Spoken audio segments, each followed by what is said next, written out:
Здравейте, скъпи приятели! Здравейте, уважаеми дами и господа! Здравейте, съгрупници от Фейсбук групата "Удоволствието да бъдем здрави". Това е първият епизод "Въпроси и отговори" с Ади и Милен Цанови. Идеята да започнем тези епизоди в нашият YouTube канал, който също се казва "Удоволствието да бъдем здрави", както и нашата група, така и нашият блог, бе дадена след едно наше интервю в една телевизия от наши съгрупници, които препоръчаха да направим, да започнем да правим собствени видеа, така че да можем никой да не ни ограничава във време, както обикновено това се случва по време на интервютата в телевизиите. И за това ето ние с този първи епизод започваме да отговаряме на вашите въпроси. И така, първото писмо, с което ще започна, е изпратено от Петя, която е на 26 години и не случайно започвам с него. Тъй като предисловието към това писмо, мисля, че вълнува както Петя, така и нас с Милен, така и вас. И съм сигурна, че може би много от вас ще намерят себе си в него. Ето какво пише Петя. Реших да променя живота си. Това е една от репликите, която ние с Милен много искрено приемаме, защото и ние преди време решихме да променим живота си. Естествено, заради силния мотиватор, страх от болестта, страх от отсъствие на здраве, страх от лекарите, болниците, диагнозите, лечението в кавички, лечение в кавички е поставила Петя, страх от това, че не мога да си позволя да не ги слушам и да поема такъв риск, отговорност. Предполагам, че Петя има в предвид да поеме сама отговорност върху собственото си здраве. От известно време се опитвам да чета книги, пише Петя, и статии за здравословен начин на живота, защото имам нужда от тази промяна. И в крайна сметка има много малко отзиви, дори никакви от проведени алтернативни терапии и форми на лечение. Тук ще се спра и искам да коментирам това мнение на Петя, което не е само нейно. Много хора не вярват на алтернативните методики и практики, защото отзивите са много малко. Вижте, отзивите вече не са никак малко. Стига човек да иска да научи повече и да знае повече, може да открие доста интересна информация, научно обоснована информация, която излиза от големи лаборатории в света. По дадена тема, откритие. Също така има страшно много книги вече, които между другото са написани от конвенционални медици, които са се отказали от конвенционалната практика и са се отдали на алтернативната такава, вярвайки повече в второто си поприще на лекари, на истински лекари, отколкото на първото си, може би разбирайки факта, че конвенционалната медицина не е способна да помогне при много случаи, много заболявания. Най-вече хроничните такива.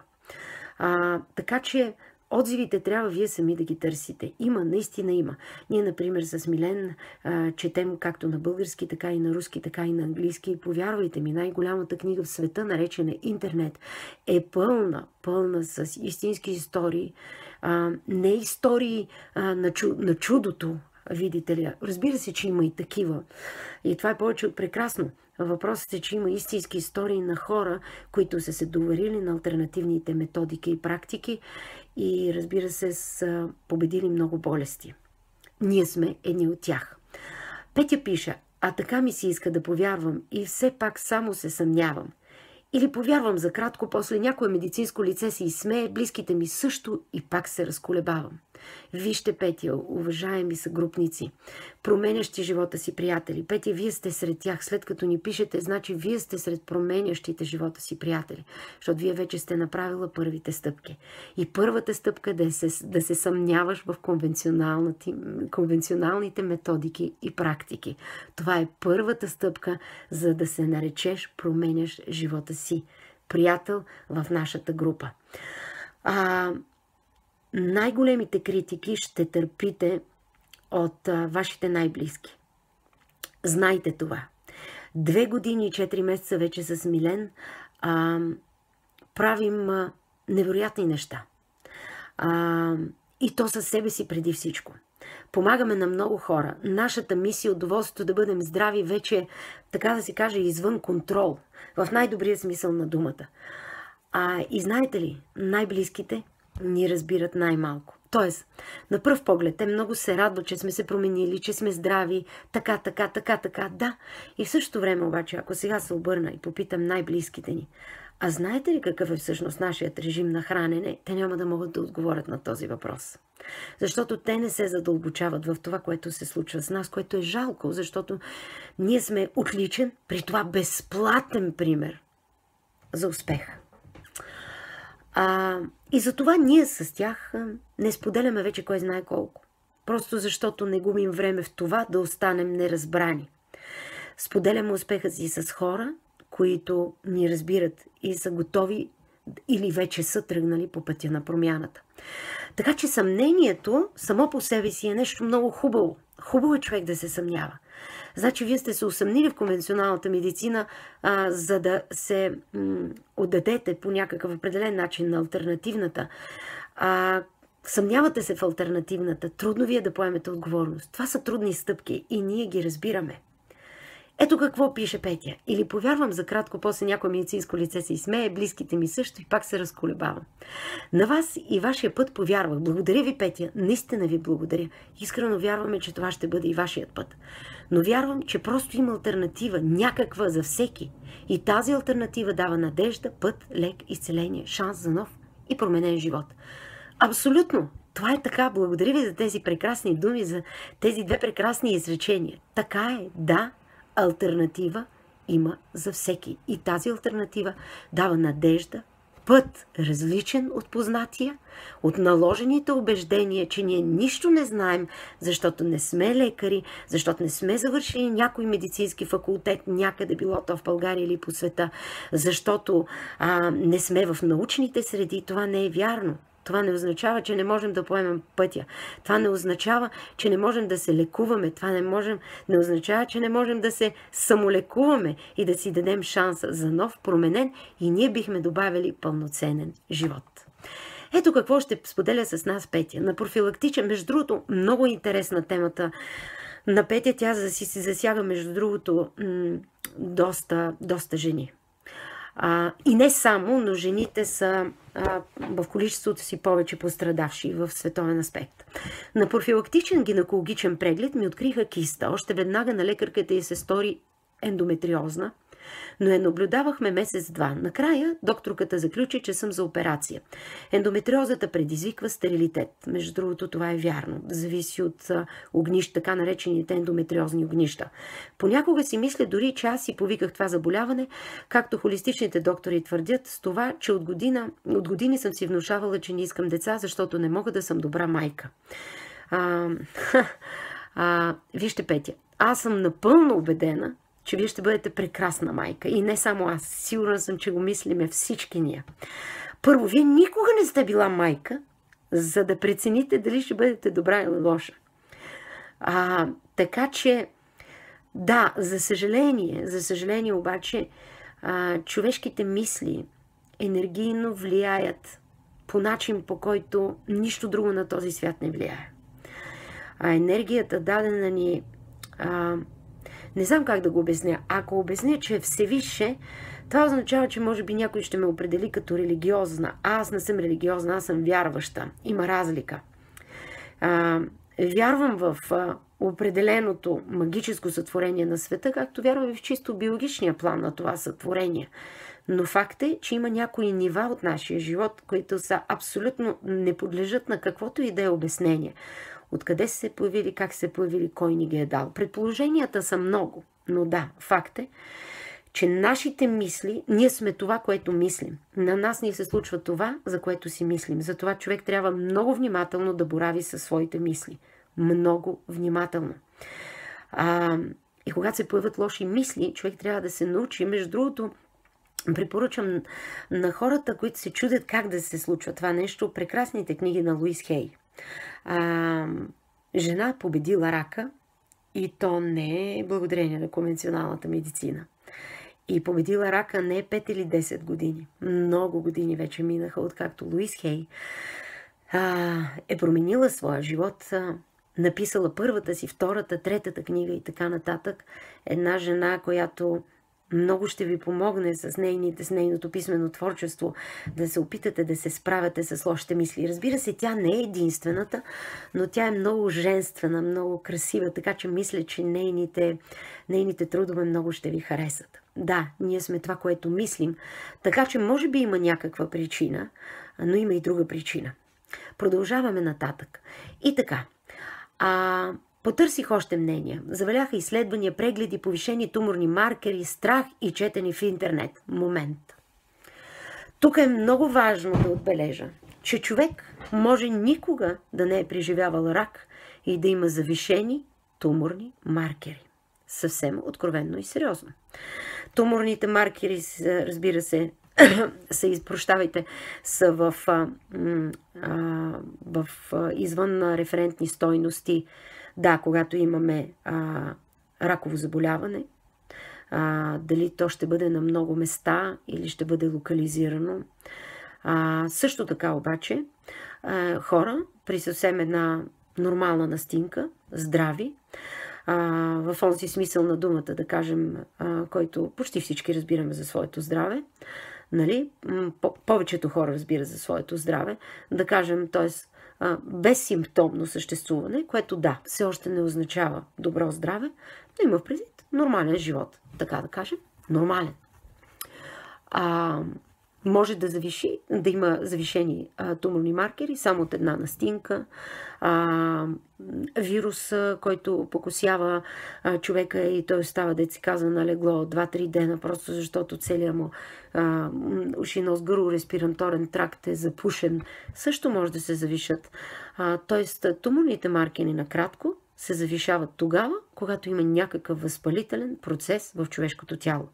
А този възпалителен процес ние може да наричаме по различни начини. Той може да бъде гнилостен процес, някъде нещо се случва, не се дообработва правилно. Ниско pH, което разбира се е абсолютен показател за някакъв възпалителен процес, или така нареченото общо състояние на организма, намиращо се в киселинност поради този възпалителен процес, наречен токсемия. Тук има една прекрасна книга, която прочетох, между другото, наскоро. Не зная защо не съм стигала до нея. Прекрасна книга. Казва се "Токсемия" на Джон Тилдън. Просто страхотен труд. Трябва да бъде изчетен от всеки човек на тази земя. Така че туморните маркери могат да бъдат повишени и това не бива веднага да ви говори, че ви имате раково заболяване. Много ви моля, не приемайте диагнозата от лекарите като присъда. Тя не е присъда, мислете разумно. Тоест, много други неща трябва да се проверят, за да започне притеснението. Нали? Не казвам, че трябва да сте напълно спокойна. Не, в никакъв случай.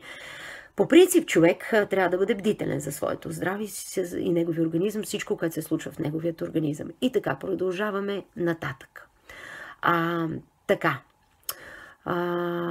Така, всички, които ме прегледаха, бяха на мнение, че трябва да се оперирам, след което да мина на 6-месечна терапия с инжекции Золадекс.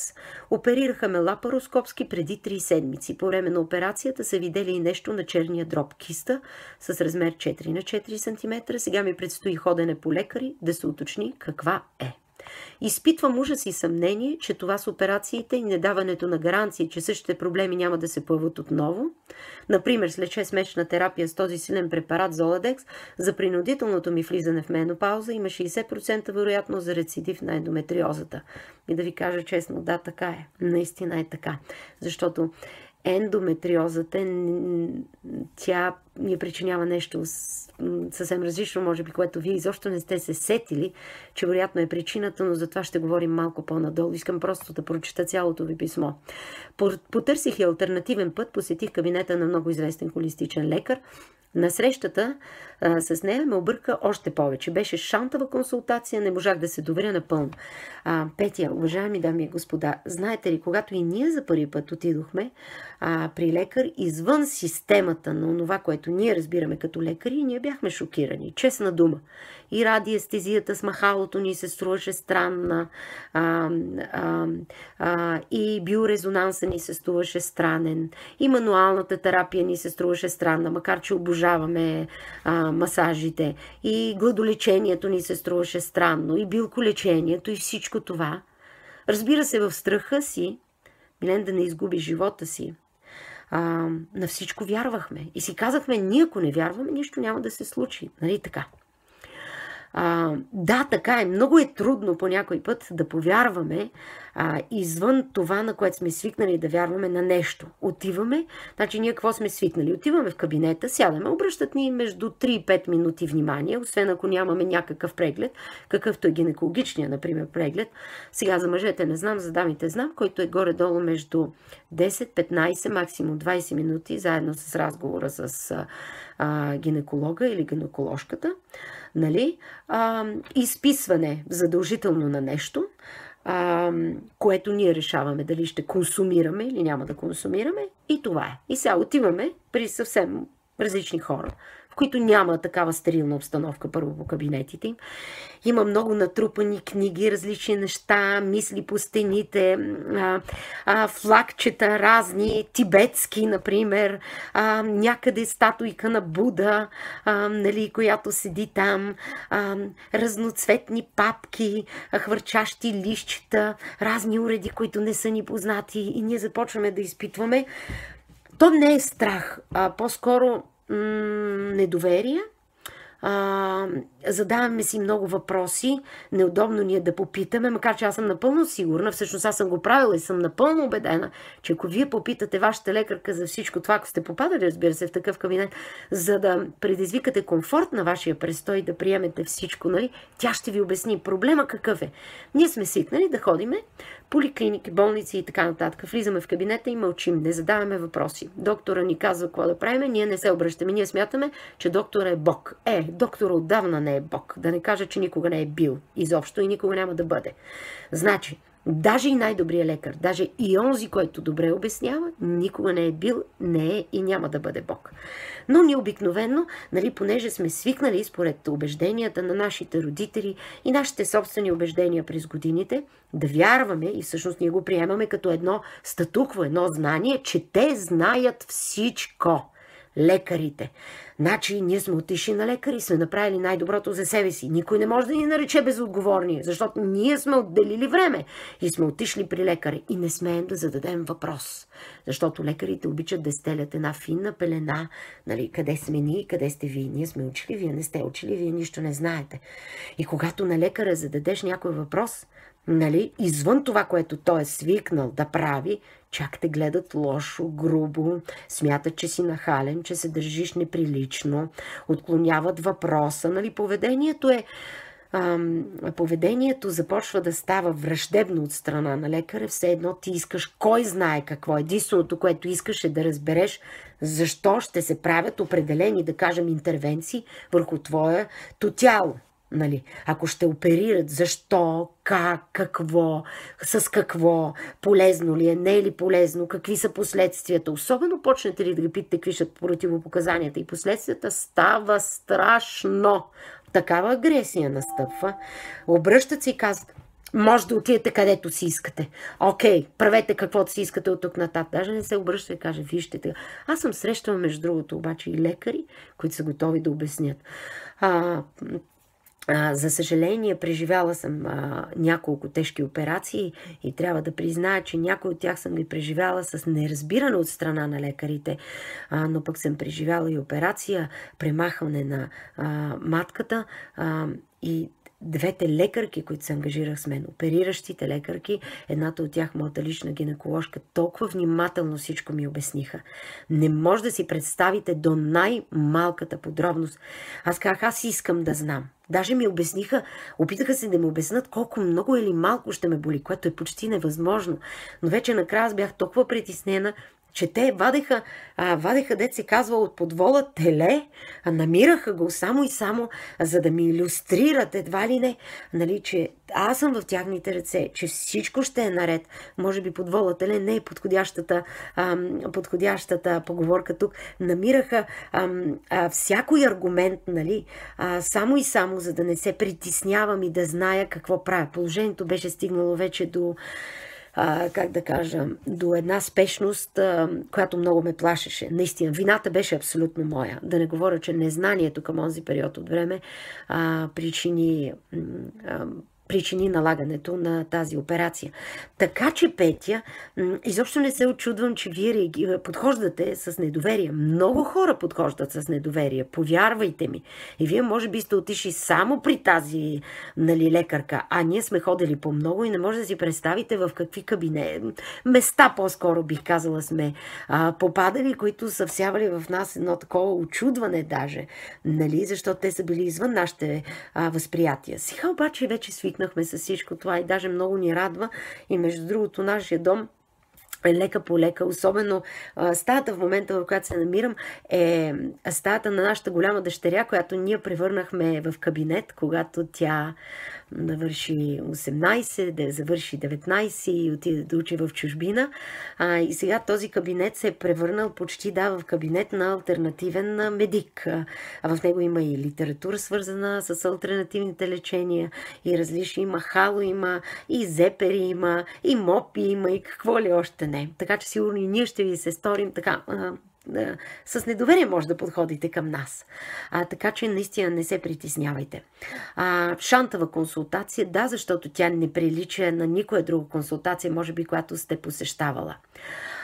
Тази лекарка, вие пишете, че е против операциите и твърди, че всичко може да се постигне по алтернативен път. Не знам обаче доколко ще е коректно спрямо нея да изброявам нейните шантави методи и така нататък. Не ги изброявайте, няма необходимост. Тя е против операциите и твърди, че всичко може да се постигне по алтернативен път, е достатъчно, за да кажа, че тази лекарка, тази дама заслужава внимание. Ще съм благодарна да ми пишете налични с нейните контакти. Искам да се срещна с нея. Вие пишете: набавих си част от нещата, които ми предписа. В резултат на срещата ни забавиха операцията. Чудесно е, че сте решили да забавите операцията, но в крайна сметка кистата нарасна бая. Може би наистина отговорът е в това да се съчетава традиционната с алтернативната медицина, за да се върне здравето на пациента. Вижте, Петя, решението дали да се оперирате е единствено и само ваше. Аз намирам в този случай, как да кажа, съчетаването на традиционната, аз не бих я нарекла традиционна, между другото, аз никак не обичам конвенционалната медицина да бъде наричана традиционна, защото когато говорим за традиционна китайска медицина, ние говорим за медицината от минали времена, традицията на народа. В днешно време малко бъркаме. Според мен традиционната медицина е медицината на природата, която ние сега наричаме алтернативна по незнайни причини, при условие, че тя е съпътствала човешкият ни живот, откакто той съществува. Така че съчетаването на конвенционалната по-скоро медицина с алтернативната такава, във вашия случай, може би е във вашето решение вие да се оперирате. Но това решение ще го вземете само вие. Няма да го взема нито аз, нито който и да бил друг. Няма да го вземе нито алтернативната лекарка, с която сте се срещнали, нито конвенционалните лекари, които препоръчват това нещо. Ако питате мен, аз няма да взема това решение. Просто аз поделям моето мнение, вие не трябва да се оперирате. Нито ендометриозата, нито кистата. И ще ви кажа защо. Защото вие ще оперирате и двете и те ще се появят отново. И ще ви кажа защо знам. Защото аз съм оперирала ендометриоза, след като извадиха Ленката, нашата малка дъщеря. Съм родила и двете си дъщери с така нареченото мързеливо раждане или сезарово сечение поради много висок диоптер и слаби очни дъна. Много исках да родя по естествен път. Нали, първо, не просто за да изживея в този, как да кажа, може би тази благотворна агония, бих я нарекла така, а просто защото естественият път на раждането много по-бързо възстановява женският организъм, отколкото мързеливото раждане. Повярвайте ми, възстановяването след мързеливото раждане е много, много, много по-дълго. То трае месеци наред, докато възстановяването след естественото раждане е буквално месец, 40 дни след раждането. И след като извадиха Ленката, след като видях и втората си прекрасна дъщеря, доктор реши да чисти ендометриозата, която се беше образувала, разрези и така нататък. Аз имам тук апандисит в 3-ти клас, имах и лапароскопия след раждането на Стефи, голямата дъщеря, а имах и церзово сечение доста голямо, почти от кокъл до кокъл с нея. Какви са причините, даже няма да ги разисквам сега. И той е чисти и година по-късно аз отново бях с ендометриозни сраствания. И ще ви кажа защо съм била с тях. С кисти също съм махала. И пак съм имала кисти. Това, което препоръчвам. Обязателно прочетете книгата на Хулда Кларк "Лечение на всички болести". Тази книга дава яснота за много неща. Първата причина за поява на ендометриозни сраствания е така наречената намеса в човешкото тяло. Втората причина, намесата, извинявайте, за да мина за втората да обясна, намесата. Ендометриозни сраствания всъщност се появяват там, най-често, където има разрез, белег, т.е. мястото е било разранявано дълбоко. Вътрешната страна е била разранена и съответно, опитвайки се да се възстанови, не всички клетки успяват това нещо не всички клетки успяват да се възстановят. Ендометриозата може, между другото, да се напипа, зависи къде е. Тя може да бъде, тя е като едно месесто образование, може да го видите, между другото, в интернет, има и видеа в YouTube. Ако разбира се, може да гледате такива неща. Аз не можех до преди 2 години, вече съм свикнала, защото любопитството надделява над погнусата. Нали? Също така може да се напипа и като топчета отделни. В тези, ето втората причина, в тези нездрави места, на ранена тъкан, която не се е възстановила, се настаняват паразити. Ама паразити от всякакъв вид. Разбирате ли? Паразити, които започват там да си правят паразитни огнища. И затова ендометриозата неведнъж е причинявала, за съжаление, поява на рак. Факт. Много добре си живеят паразитите там в тези ендометриозни огнища, създавайки си собствени паразитни огнища, колонии, които те управляват много, много мъдро, между другото. Затова ви препоръчам да прочетете книгата на Хулда Кларк. Хулда Кларк е известна с това, с нейните изследвания върху паразитната среда, човешкият организъм, така че дълбоко препоръчам нейната книга. Вие задавате въпрос, според вас, дали изследването на пълната кръвна картина дава реална представа за случващото се в тялото и дали алармира на време, когато има проблем. Да, пълната кръвна картина дава първоначално инфо за общото състояние на организма. Стига, разбира се, да знаете какви показатели да следите. Ние, например, аз пускам пълна, подробна кръвна картина, възможно най-подробната, която предлагат лабораториите. Милен също си пуска такива кръвни картини, пускаме и на децата. Ние с Милен правиме по-често кръвни картини, просто първо защото Милен, разбира се, следи своето здравно състояние. Аз го правя преди гладолечение, след гладолечение, просто от чисто проболюбознателност. Просто за мен наистина е много важно първо доказвам на самата себе си, второ на хора, които искат да видят изследванията, какво всъщност причинява, в най-добрия смисъл на думата, причинява здравословния начин на живот, двигателен режим, мисловни практики и, разбира се, гладолечението, чието почитатели сме. Така че правете пълна кръвна картина и знаете ли, разбира се, хубаво е да се обръщате към хора, които могат да разчетат тази кръвна картина. Те могат да бъдат и алтернативни лекари, могат да бъдат и конвенционални, но най-добре е вие самата да се научите да следите референтните си стойности и за какво отговаря всяко едно наименование в кръвната картина. Много е интересно интересно, между другото, и съм сигурна, че любопитството ви, така да се каже, ще бъде докоснато. Това е един нов свят, честна дума ви казвам. Навлизането в алтернативните методики и практики е нещо изключително интересно. Може би аз подхождам по този емоционален начин.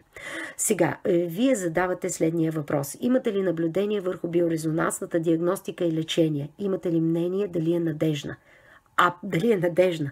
Знаете ли, тук, понеже съм си направила някои записки, няма да скрия, които поглеждам все пак, разбира се, за да мога предварително да се подготвя и да отговоря, възможно така да се каже, съкратено, защото мога и да се разпростя, разбира се. Но какво значи надежна, Петя? Нищо надежно няма в света. Природата не е съвършена и не е необходимо да търсиме 100% сигурно. Сложила съм си на надежда въпросителна, въпросителна. Не е необходимо да търсим 100% сигурност в нищо, ще тя не съществува. Аз се доверявам на биорезонансната диагностика от 2 години и 4 месеца. И знаете ли, до сега не ме е подвела нито мен, нито Милен, нито изследванията на децата.